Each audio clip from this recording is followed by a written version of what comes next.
À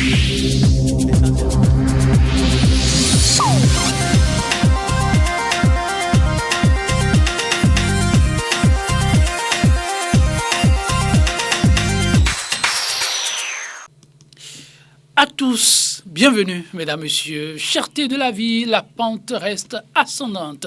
Aujourd'hui, les signaux virent progressivement au rouge au niveau de nombre d'États africains. Le pire, du point de vue des besoins alimentaires pour le continent, n'est désormais plus exclu. Elle alerte bien des rapports énonçant le conflit russo-ukrainien et ses corollaires au plan économique.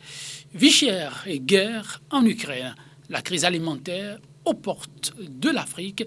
C'est le terme, mesdames et messieurs, que nous vous proposons en débat ce jour. Nos invités, Gildas Aizanon, chercheur, il est analyste. Gildas Aizanon sera en face de Rodrigue Rustico, il est expert financier et fiscaliste. Chers tous, merci de prendre le rendez-vous. Sans plus tarder, je vais me retourner vers Monsieur Gildas Aizanon, où la question d'opportunité pour l'Afrique au travers de ce conflit vient sur le tapis avec insistance. Gildas Aizanon, peut-on dire que ce conflit, en dépit des craintes, pourrait être une opportunité pour l'Afrique? C'est pas heureux de le dire de cette façon, mais écoutez, les guerres ne sont pas des guerres anodines.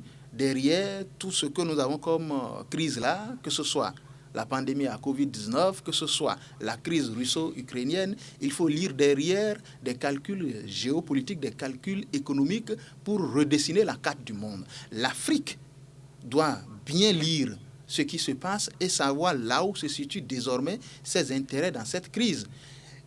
L'opportunité, c'est que la carte du monde, quoi qu'on dise, il y a un nouvel ordre mondial qui est en train de se définir clairement là, sous nos yeux. Ce n'est plus comme les pôles traditionnels classiques où entre l'Afrique et l'Occident, c'est le mariage parfait. Nous sommes un terrain conquis par les autres où ils ont redessiné comme ils le veulent nos frontières, ils nous ont attribué les indépendances comme ils veulent. Aujourd'hui, il y a de nouveaux acteurs, notamment ces pays très émergents que sont la Chine, que sont les États-Unis et d'autres pays de l'Asie, qui sont en train de bousculer fortement pour modifier les équilibres macroéconomiques afin de prendre leur part aussi dans certaines positions et des positions qui sont ouvertes telles que l'Afrique. L'Afrique est encore un marché à prendre. Et parce que l'Afrique a un marché à prendre, ça ouvre des opportunités pour que nous, on renégocie certains contrats à notre avantage. Par exemple, faut-il continuer par laisser nos mines, nos ressources minières aux mêmes acteurs qui, sous les accords que nous connaissons, les accords signés au lendemain des indépendances, et qui sont des contrats léoniens qui n'arrangent pas les États africains? Est-ce qu'il faut continuer avec ce genre d'accord-là qui privilégie les pays qui nous ont colonisés et qui fixent, comme ils veulent, les cours de ces matières-là sur le continent? Aujourd'hui, cette crise nous offre la possibilité de rediscuter avec un certain nombre d'acteurs. Je ne dis pas qu'il faut laisser les anciens acteurs, mais on peut leur dire désormais, nous avons peut-être les Russes qui nous proposent tel montant pour exploiter ci. Est-ce que vous êtes prêts à le faire au moins au même montant? Donc si l'Afrique est intelligente, l'Afrique va renégocier beaucoup de choses. L'Afrique va mieux produire parce que je dis, la solution, c'est produire massivement, c'est réfléchir intelligence économique désormais, c'est être capable d'anticiper pour faire des réserves, parce qu'on ne doit pas être tout le temps surpris. L'Afrique est pratiquement la seule région du monde où on ne peut pas constituer des réserves stratégiques sur un an, minimum sur un an, pendant que les autres sont capables d'avoir des réserves sur 5 ans, sur 10 ans. En dehors des mots, comment joindre à la parole ce qui frappe aux portes des populations? On est unanime là-dessus, même le paysan, c'est la question de cherté. Mais désormais, il serait plus compliqué de s'offrir le seul repas qui fait le bonheur de certains aujourd'hui. Dans le concret, on fait comment pour aller au-delà de ces problèmes? Non, en fait, ce à quoi nous assistons, c'est l'absence d'anticipation. Parce que si les États africains avaient anticipé, je ne pense pas qu'on va aussi recevoir autant de chocs. Donc, ce que nous vivons aujourd'hui, c'est la conséquence de l'absence d'anticipation. Et donc, ce à quoi il faut s'attendre, c'est que les économies africaines doivent pouvoir se redynamiser. C'est fondamental. Si on ne le fait pas, on ne règle pas le problème. Vous prenez les dirigeants africains, Un président vient au pouvoir, il n'a pas de priorité, il veut mélanger tout, il veut tout faire en même temps. Conséquence, il finit son mandat, il ne fait pas grand-chose. Qu'est-ce qu'il faut faire? Soyez un président de la République, prenez comme priorité l'autosuffisance alimentaire. Vous réglez ce problème, vous partez. Si une autre personne venait, il va prendre également une priorité. Les autres se sont développés comme ça. Ils ne pouvaient pas tout faire. Et dans aucun pays qui s'est développé, on ne peut pas tout faire. On choisit des priorités. Et lorsqu'une priorité est réglée, vous allez voir, en réglant une priorité, vous débouchez encore sur d'autres priorités. Et c'est comme ça qu'il faut faire. Si l'Afrique n'est pas encore prête à fonctionner de cette manière, la fin n'est pas pour aujourd'hui. La fin n'est pas pour aujourd'hui. Et vous savez, je le disais, mais vous avez aussi l'a dit, c'est une grande opportunité pour l'Afrique. À moins que l'Afrique ne maîtrise pas sa valeur, à moins que l'Afrique ne maîtrise pas son degré de potentialité économique. Mais lorsque vous ne réalisez pas la richesse de ce que vous avez, votre vis-à-vis vous montrera que vous n'avez rien. Bien sûr. Il pourra vous brimer. Et c'est ce à quoi nous avons assisté depuis des années. Nous avons assez de richesses.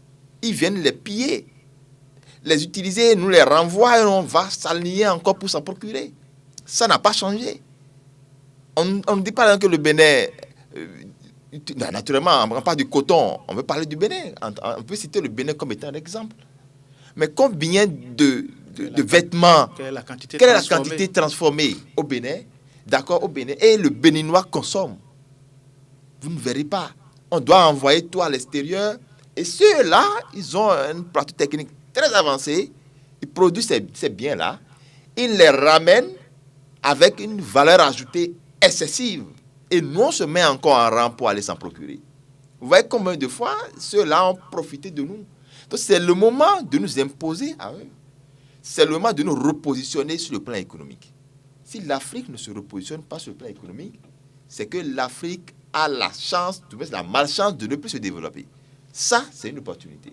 À partir de cette crise, c'est une opportunité. Parce que vous savez, cette grande puissance-là sont en train de réorienter l'ordre économique mondial. Et là, on veut avoir de nouveaux partenaires.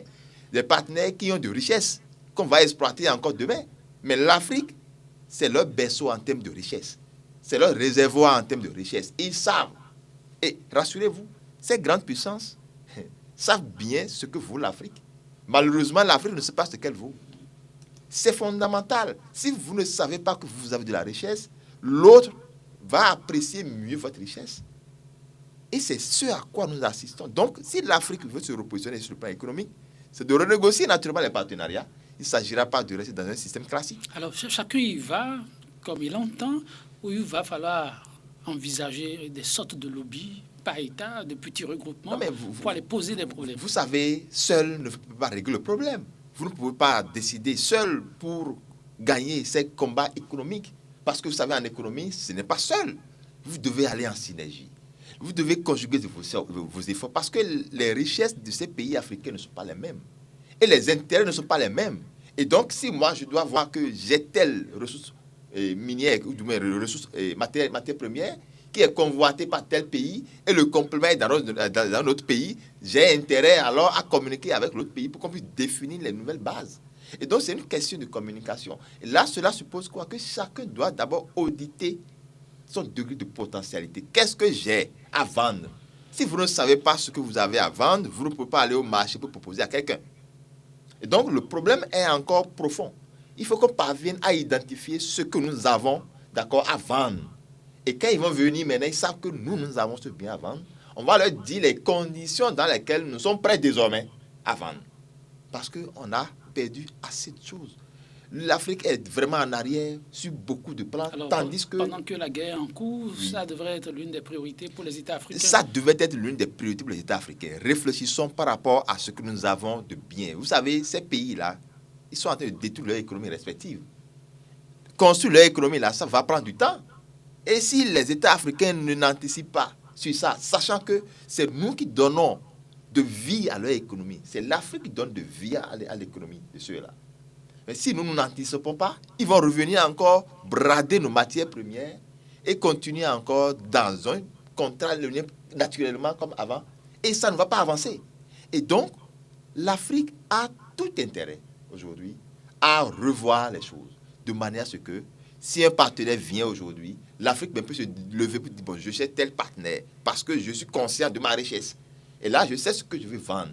Mais lorsque je néglige, je banalise ce que j'ai, l'autre va prendre ça à un montant dérisoire et mon propre bien qu'il m'a pris, il va me le retourner, je vais encore acheter ça cher. Et donc, vous voyez avec moi qu'il faut vraiment que l'économie africaine soit industrialisée.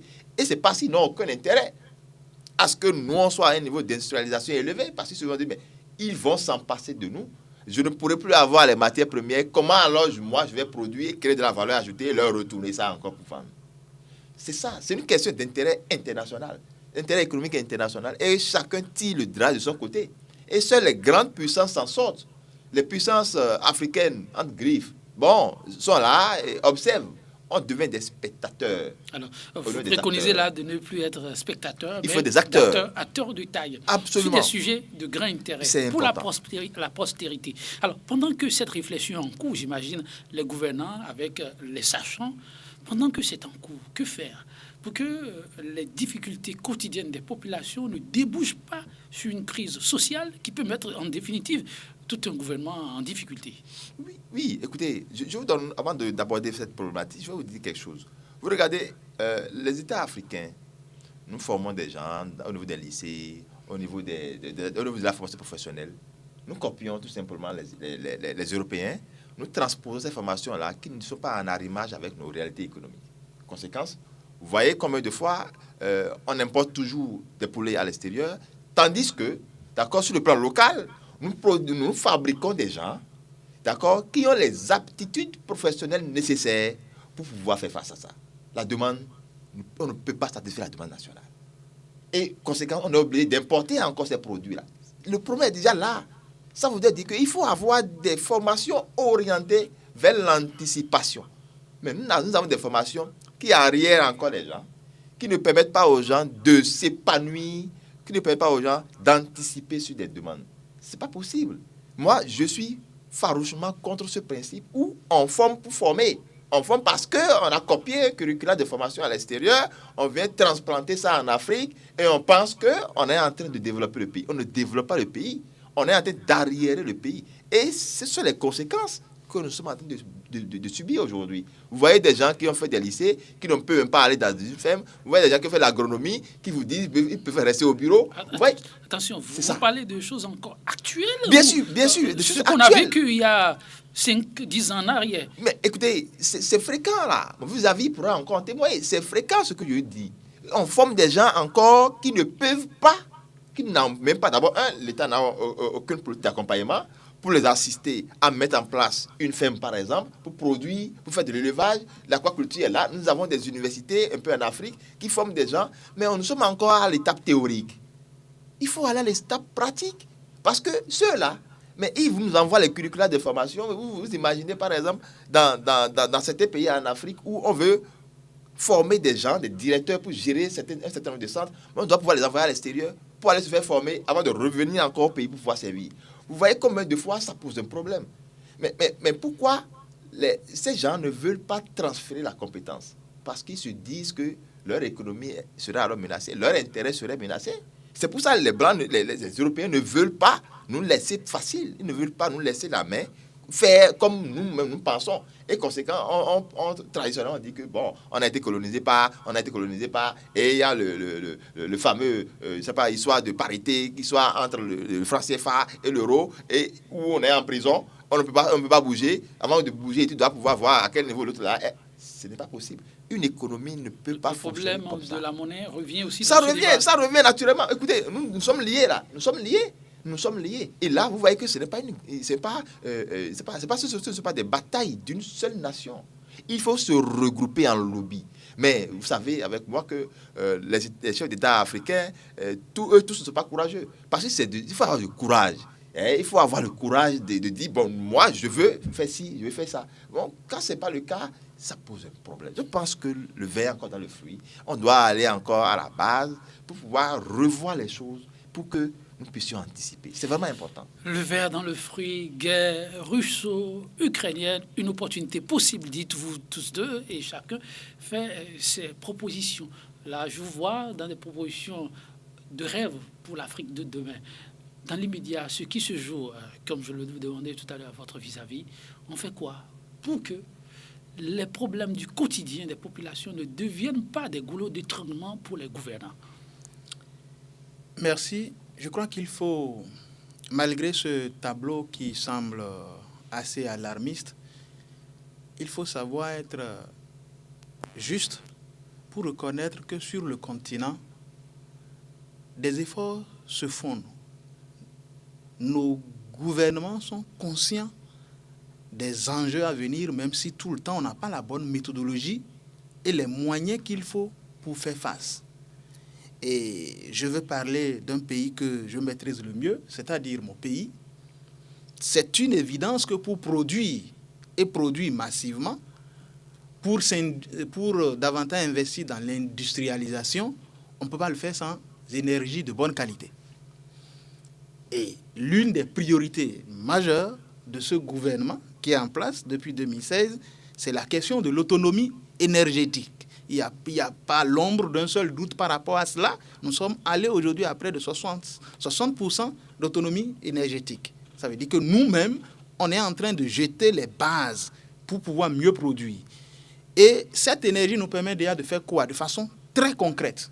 Notre ananas, avant, on savait que la plus grande partie partait et était gâtée parce qu'on n'arrivait pas à consommer. Aujourd'hui, c'est clair, il y a une usine qui est installée. Et chaque jour, notre ananas quitte le Bénin. J'ai dit, chaque jour, notre production d'ananas quitte le Bénin, est mieux transformée et ça va en Europe. Ça, c'est déjà un pas. Ce sont des actions comme ça à encourager. Il a parlé du coton. Il y a d'autres secteurs aujourd'hui où le gouvernement, à travers la politique agricole, vous avez vu tout récemment, on a fait le recensement national agricole pour détenir des statistiques fiables secteur par secteur. C'est pourquoi j'ai été émerveillé quand il a cité la situation du poulet. Savez-vous qu'au Bénin, on ne produit pas 20% de nos besoins de consommation en œufs. Ça veut dire que le reste vient de l'extérieur. Pendant ce temps, nous parlons d'un pays où il y a des chômeurs. Nous parlons d'un pays où on a formé des ingénieurs agronomes. Mais on dit que nous ne sommes pas capables de satisfaire 20% de nos besoins en œufs de table. Les œufs que nous consommons là, une grande partie vient encore de l'extérieur. Est-ce que c'est normal? C'est pourquoi il dit, nous ne pouvons même pas satisfaire nos propres besoins. Ce que nous mangeons, nous ne pouvons pas produire ça. Pourtant, nous avons de grands universitaires. Cela veut dire quoi? Il faut réorienter la formation, comme il l'a dit, c'est une vieille problématique. Ça a choqué certains quand le président Patrice Talon a dit il faut fermer les filières de bavardage. C'est une vérité. Nous bavardons beaucoup, nous connaissons tout, mais nous produisons très peu. Nous avons de gros docteurs, c'est vrai, qui connaissent tout, mais quand il s'agit de produire, nous ne produisons pas beaucoup, à part de grandes thèses, beaucoup de théories. Mais sur le champ de la pratique, nous ne faisons pas assez. Qu'est-ce qui empêche un pays comme le Bénin, par exemple, d'investir massivement dans la production de poulet, dans la production des œufs? C'est-à-dire la viande que nous consommons là. Nous ne sommes pas indépendants sur le plan de la viande, simplement. On nous importe encore de la viande de l'extérieur, en grande quantité. Bon, c'est où notre indépendance? Du côté ventre, on n'est pas indépendant. Commençons déjà par régler ce problème-là. Et c'est en cela que moi, je suis d'accord quand le gouvernement pense qu'il faut créer des pôles de développement agricole. Ce n'est pas des réflexions nouvelles. Mais j'ai l'impression que nous sommes entrés dans une phase d'opérationnalisation plus importante. Il faudra aller plus loin maintenant avec les crises qui s'enchaînent. Cela veut dire que c'était urgent de montrer à la jeunesse béninoise, par exemple, qu'elle ne travaille pas assez. Le dire, ce n'est pas pour choquer quelqu'un. Nous ne travaillons pas assez. Pour rester vraiment au niveau de ces populations, parce que c'est la préoccupation de l'heure. Oui. Mal gérer cette situation peut amener à la déstabilisation de gouvernants. Il faut dire à nos populations que nous sommes partis pour une crise qui va durer 5 ans. Chacun doit retrousser les manches pour mieux produire. Bon. C'est-à-dire, les subventions de l'État oui. ne pourront pas régler beaucoup de choses. Déjà, il y a des secteurs qui sont subventionnés. Et j'encourage l'État à continuer encore par subventionner davantage les produits de première nécessité pour que les prix ne puissent pas trop flamber. Mais je suis sceptique quant à l'efficacité majeure de ce genre de solution. Ça va juste calmer un tout petit peu. La vérité, là, c'est de dire aux populations que désormais, il faudra travailler plus que par le passé, parce que nous avons des difficultés à venir. Oui, c'est pour comprendre comment faire pour que chacun arrive à manger. Aujourd'hui, il paraît que c'est un repas par jour, et quand vous dites que ça va se compliquer, on risque d'avoir un demi-repas ou du tout pas. Alors, qu'est-ce que chacun doit faire? Ça va être beaucoup, ça va amener la nourriture dans le plat, c'est ça? Travailler beaucoup, c'est ça qui va nous permettre d'avoir des ressources pour faire face à nos besoins. Quand je le dis, je ne trahis aucun secret si je déclare ici que moi-même, en tant que serviteur de la République, j'ai compris que les ressources ne peuvent pas me permettre de m'en sortir. Je me suis mis il y a 2 ans à la ferme. J'ai souri parce que j'ai été content qu'il aborde la question des œufs. Je m'y mets avec des amis. Je suis heureux dans la production de soja et de maïs. C'est du concret. Parce que j'ai compris que là où nous allons là, il faut créer sa richesse de manière à ne plus dépendre, n'est-ce pas, d'une quelconque fluctuation et des bons vouloirs d'un État. Il faut pouvoir devenir un véritable acteur économique soi-même. C'est difficile. Ce n'est pas parce qu'on le proclame comme ça que ça veut dire que tout de go c'est facile. Mais il faut s'y lancer. S'y lancer avec des ressources. C'est vrai que nos banques, ce n'est pas toujours facile. L'accompagnement financier aussi, on n'a pas des banques vraiment spécialisées pour accompagner l'agriculture. Ça fait un autre problème. C'est pourquoi l'État doit mieux former aussi. Ce sont eux qui tiennent l'économie du pays.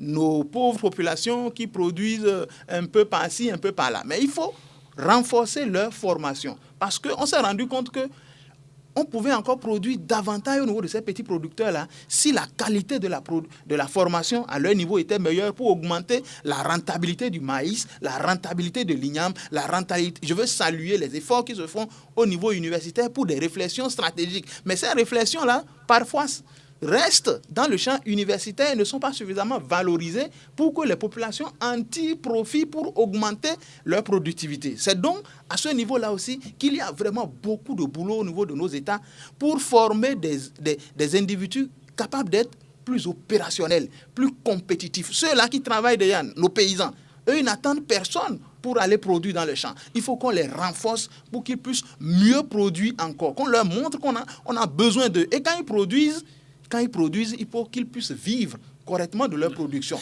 Alors, et c'est là le problème de la surenchère vient. On vient à ce problème-là. Alors, faudra-t-il très rapidement, sans perdre de temps, remettre au goût du jour le concept consommons local tout en envoyant tout le monde à la terre? Alors, ça, ce n'est pas à démontrer. Parce que le consommant local, avant de parler du consommant local, c'est que vous avez déjà relancé votre économie locale. Vous avez quand même essayé de combler beaucoup de vides économiques, beaucoup de vides économiques parce que les demandes existent. En fait, ce n'est pas que les demandes n'existent pas. Les demandes existent, mais les moyens n'y sont pas. La technicité n'y est pas. Alors, si ces paramètres sont réglés, mais vous n'allez pas voir, écoutez, vous n'allez pas voir quelqu'un laisser alors le produit local et prendre un produit étranger. Et l'autre chose, l'État pouvait tout simplement faire des embargos sur certains produits. Bien sûr. Mais le fait qu'à l'intérieur, on n'est même pas en mesure de produire, l'État a oublié de ne pas faire l'embargo. Oui. Dans tous les États africains, la question des œufs, par exemple, l'État a tenté, mais on s'est rendu tout de suite compte que la production locale ne suit pas. Ne suffit pas. Oui. Donc, l'État a les moyens d'interdire l'arrivée d'un certain nombre de produits dans son territoire. Mais l'État doit s'assurer que localement, là, on peut satisfaire à cette demande. Si localement, la demande ne peut pas être satisfaite, c'est une mauvaise décision que l'État aurait prise. Donc, conséquence, on essaye de regarder. Ça veut dire que le travail qu'il faut faire, c'est sur le plan local. C'est sur le plan local. Vous savez, le Bénin, principalement, un pays que je connais aussi, dans le domaine de l'agriculture, quand vous voyez un peu les perspectives, si ça prend, franchement, là où sera le Bénin, sur le plan agriculture, serait énorme. Vivement que cela prenne. Vivement que les gens soient prêts pour vraiment ce plan de développement agricole. Si les gars sont prêts, mais écoutez, on sera une puissance. C'est qui les gars qui doivent... Oui, les acteurs qui travaillent sur la chaîne. Vous connaissez un peu l'administration, vous connaissez un peu la lenteur, vous connaissez un peu le niveau de compétence des uns des autres. Ceux-là qui sont compétents doivent faire leur job, doivent atteindre un objectif donné on va rapidement dépasser des pays dans la sous-région. Ça, je vous rassure. C'est-à-dire qu'il faut faire moins de bavardage, moins de démocratie paresseuse. Il faut aller maintenant dans l'efficacité et obtenir des résultats secteur par secteur. Alors, l'une des denrées de consommation de premier ordre pour nombre de pays, c'est le riz par exemple. Quand on prend le riz, est-ce que la conjugaison des efforts au niveau d'État peut permettre d'atteindre une certaine autosuffisance alimentaire dans ce domaine-là? Oui, la réponse est oui. Si on s'entend, c'est bon. Vous prenez le Bénin par exemple. La loi de finances 2022 a été suffisamment claire. Le riz produit localement, je n'impose pas. Ça vous dit qu'on veut vous amener à produire localement. Mais tous les riz qui quittent l'extérieur pour venir, on les impose. Ce qui est normal. Vous voyez, donc c'est des mesures comme ça, des mesures incitatives qu'il faut prendre pour encourager les industries locales à se développer. Il ne s'agira pas de les pourchasser sur le plan fiscal. Il s'agira beaucoup plus de leur mettre en place un cadre, d'accord, législatif, leur permettant de se développer. Vous savez, dans des pays qui se respectent, on ne veut pas courir derrière vous parce que vous n'avez pas payé des impôts. On va courir derrière vous parce que vous n'avez pas de marché, on va vous donner des marchés, et quand on va vouloir vous payer, on va vous récupérer vos impôts. C'est comme ça on fait en principe. Ça se fait dans combien de pays comme ça? Non, je ne veux pas citer les pays, mais c'est comme ça se fait. On ne veut pas vous poursuivre parce que vous ne voulez pas payer les impôts. En fait, on vous oblige à travailler. À travailler, d'accord. Et lorsqu'on va vouloir vous payer, on récupère maintenant les impôts qu'on vous doit. C'est ça la stratégie. On peut convier les États qui ne le font pas à aller à cette école. Voilà, les États doivent pouvoir penser à ça. Vous savez, vous voulez développer un pays, vous êtes un président de la République, vous voulez développer un pays, vous n'avez pas besoin de travailler avec les promoteurs d'entreprises qui sont à jour vis-à-vis du fisc. Ah bon? Vous passez à côté de la plaque. Parce que le gars, il a passé des années sans avoir de marché, mais il est en train de se positionner sur un marché, il voit que c'est juteux pour lui. Donne-lui ça. Quand tu es prêt pour pouvoir le payer, tu récupères ton argent. Ce n'est pas compliqué. L'État. On ne faut pas pourchasser. Non, on ne veut pas pourchasser. Mais c'est la politique souvent appliquée. Justement, c'est la politique qu'on applique, mais la plupart du temps, on n'atteint pas les objectifs. Vous allez voir les éléphants blancs qu'on développe par-ci, par-là, parce qu'en réalité, la technicité est de l'autre côté. Mais de l'autre côté, lui, il a juste les moyens. Il préfère rentrer dans des saupoudrages. Et finalement, on n'a pas gain de cause. Et donc, il faut qu'en Afrique, nous puissions changer un peu de méthode. C'est-à-dire, comme je le dis souvent, l'Afrique a tout pour se développer. Nous avons de très bons cadres, nous avons de très bons chercheurs, et nous avons des études, des universitaires qui font des études extraordinaires, mais quand vous faites un parallèle entre les études, toutes les thèses que nous avons là, avec le côté pratique, quand vous faites un peu le lien, l'Afrique est naïve dans sa gouvernance. Vous voyez, c'est un problème. Non, on veut comprendre votre concept. C'est un problème.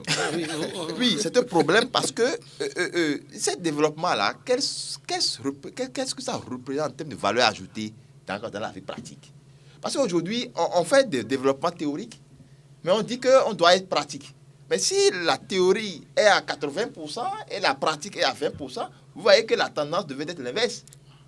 Mais nous parlons beaucoup en Afrique. Nous parlons beaucoup français en Afrique. Nous copions beaucoup les gens. Les autres, là, qu'on a recopié, là, ils ont déjà les pôles de développement économique. Est-ce que c'est la langue que l'Afrique a en partage avec les autres États qui pose problème? Mais est-ce que cette langue-là peut déformer la tête de l'Africain? La tête de l'Africain est là pour concevoir. Vous savez que les pays africains parfois mettent en place des réformes et ces Européens viennent copier nos réformes et les mettent en pratique chez eux et ça marche très fort, très bien. Et ils n'ont même pas le courage de dire qu'ils sont venus piquer ça en Afrique. Mais c'est pour vous dire que nous avons tout. Mais vous allez aujourd'hui même en Europe, au niveau des hôpitaux, vous allez voir des Africains qui opèrent sur des plateaux techniques qui sont suffisamment puissants. Des Béninois. Des Béninois, s'il vous plaît. Bien connus, hein, bien connus qui opèrent là-bas. Mais pourquoi est-ce que localement, ici, ça ne se fait pas? Parce que nous n'avons pas un plateau technique. Et vous allez voir parfois des gens qu'on veut opérer, vous devez pas un rendez-vous, et c'est peut-être 6 mois, 7 mois, 1 an avant qu'ils ne viennent. Bien sûr. Parce qu'il est déjà surchargé de l'autre côté là-bas. Vous voyez tout ce que nous avons comme problème. Ça veut dire qu'on doit renforcer tout ce que nous avons comme plateau technique en Afrique pour éviter la fuite de ces cerveaux-là en pensant. Ces cerveaux, il y en a plein. On peut saluer alors la vision de création de ce grand hôpital. Exactement, exactement. C'est pour ça que je salue vraiment. Il y a des problèmes basiques qu'il faut régler d'abord. Vous parlez de gouvernance naïve au niveau de l'Afrique. J'assume cette notion de gouvernance naïve. Je prends ma part. J'estime que pendant longtemps, dans notre façon d'appréhender le développement en Afrique, nous sommes restés, comme on le dit tout à l'heure avec mon ami, très théoriques et très jouissifs de la notion de démocratie vaseuse qui ne nourrit pas. Et le moment est venu pour que les Africains aient plus de gnaque et comprennent que nous sommes dans une compétition mondiale. Nous sommes dans une guerre et que le développement, ça s'arrache. Ça s'arrache. Le développement aussi. Ah ben le développement s'arrache. Exactement comme la liberté. Ah oui, c'est même le développement qui doit amener la liberté. C'est ça.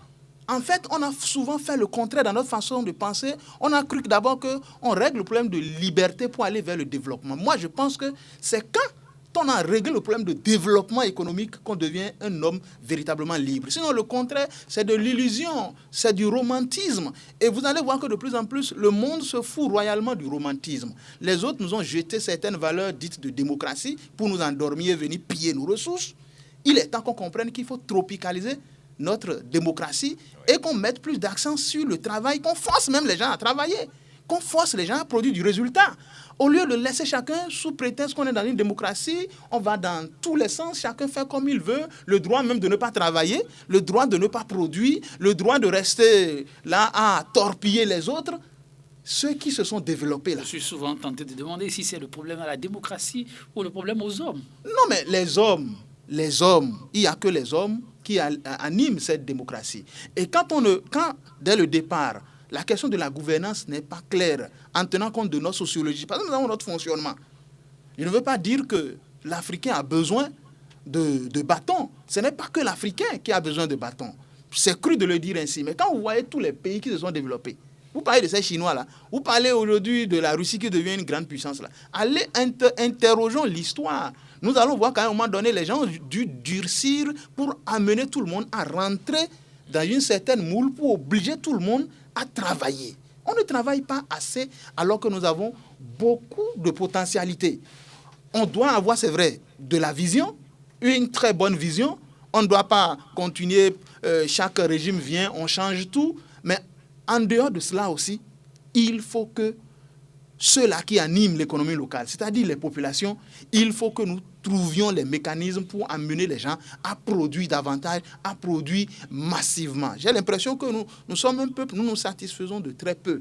Et tant que nous pouvons aller régulièrement aux élections et qu'il y a alternance régulière et qu'on renouvelle les députés à l'Assemblée, on change le président de la République, j'ai l'impression que ça nous va sous les tropiques. Le développement, c'est pas ça. Attention, vous avez bien fait de dire que vous avez l'impression. Oui. Est-ce que vous descendez régulièrement au niveau des populations? Leur préoccupation, elle veut bien manger, se nourrir et être en bonne santé. Justement, et ça appelle à quoi ça? La préoccupation des populations est loin en réalité de cette affaire d'alternance au pouvoir. Ce n'est pas ça qui est la préoccupation fondamentale. Quand vous allez à la base, c'est des préoccupations d'ordre économique. On veut des routes.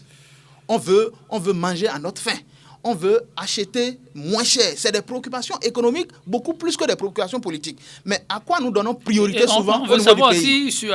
Au niveau du pays, j'en viens, Joël, au niveau du pays, quand vous interrogez même les plateaux de débat au niveau de la presse, de quoi on parle plus? De la politique.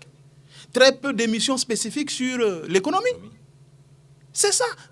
La faute à qui? Vous lisez aujourd'hui la une des journaux, c'est beaucoup plus des faits politiques. La faute à qui? On met moins en valeur ceux qui produisent. Monsieur, on met moins en valeur le paysan peut-être de Tchoumi qui a réalisé telle performance et on célèbre moins les affaires économiques.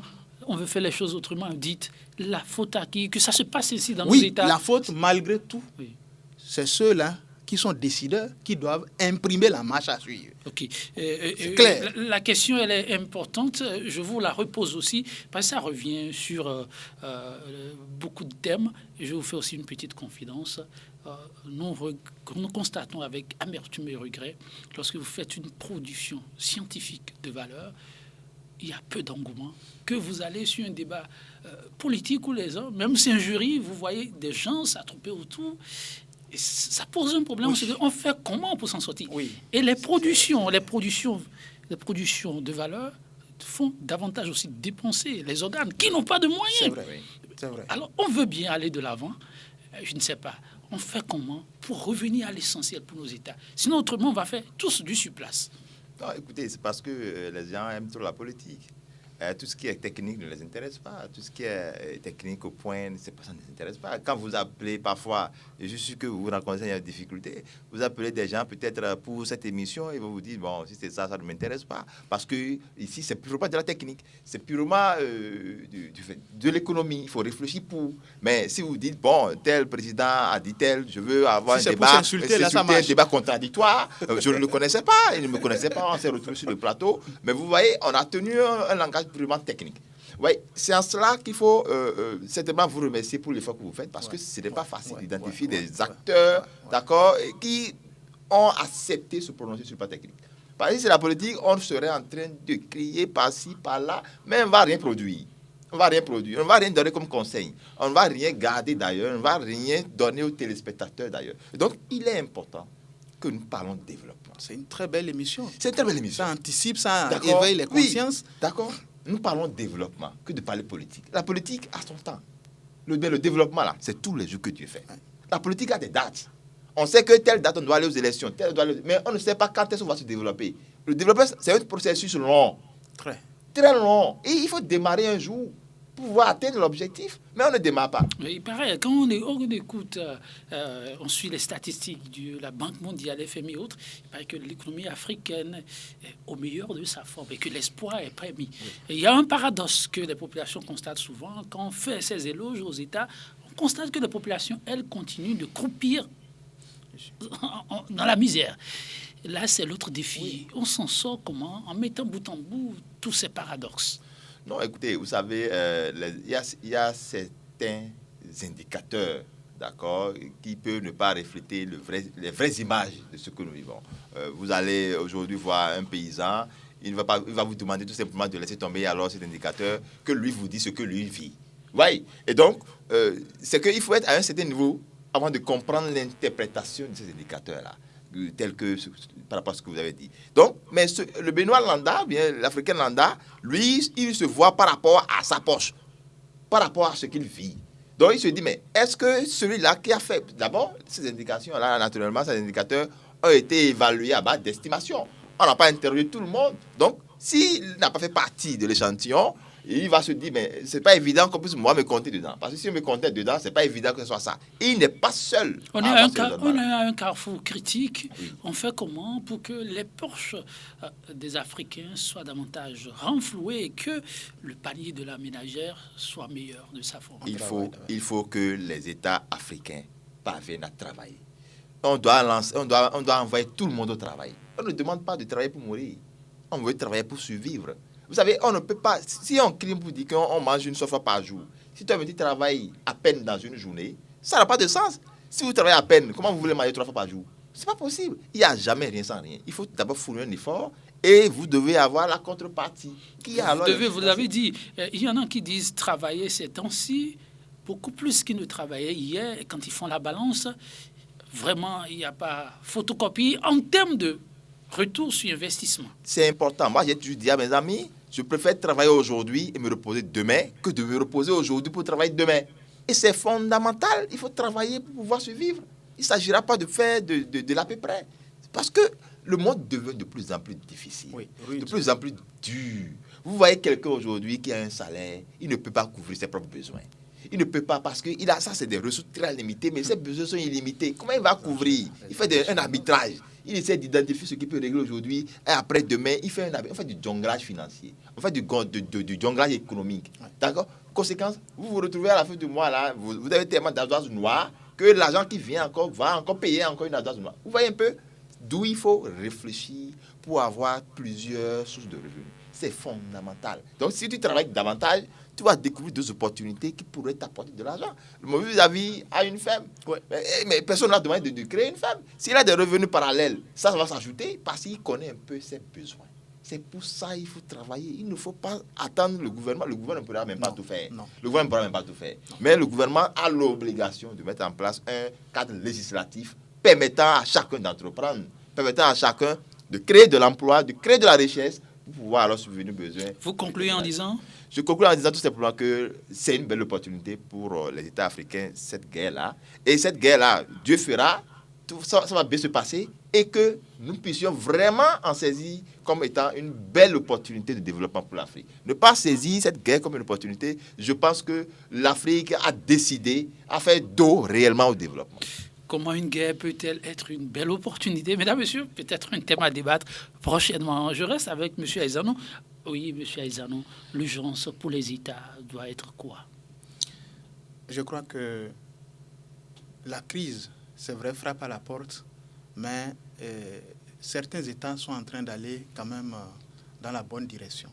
Mais je veux encourager les États à accélérer davantage les efforts qui vont dans le sens de la transformation structurelle des bases de l'économie. On en a besoin.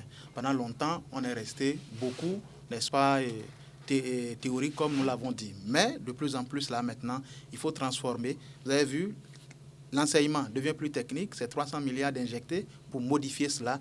Le carburant, il y a encore hier, c'était 1,21. Merci, M. Aizano. 800 francs, donc comme il on faut le travailler, dit, c'est un thème pour que ça marche. Qui donne beaucoup d'appétit. Il y a beaucoup de choses choses à dire. Ne vous en faites pas, encore. oui, on reviendra vers tous ceux-là qui nous suivent pour compléter ce qui se dit aujourd'hui. C'est essentiel, comment sortir la tête de l'eau. Nous espérons que ces contributions seront d'importance, pas seulement pour nos gouvernants, mais pour chaque citoyen de l'Afrique. À très bientôt pour notre plateau, toujours avec le même entrain. Au revoir.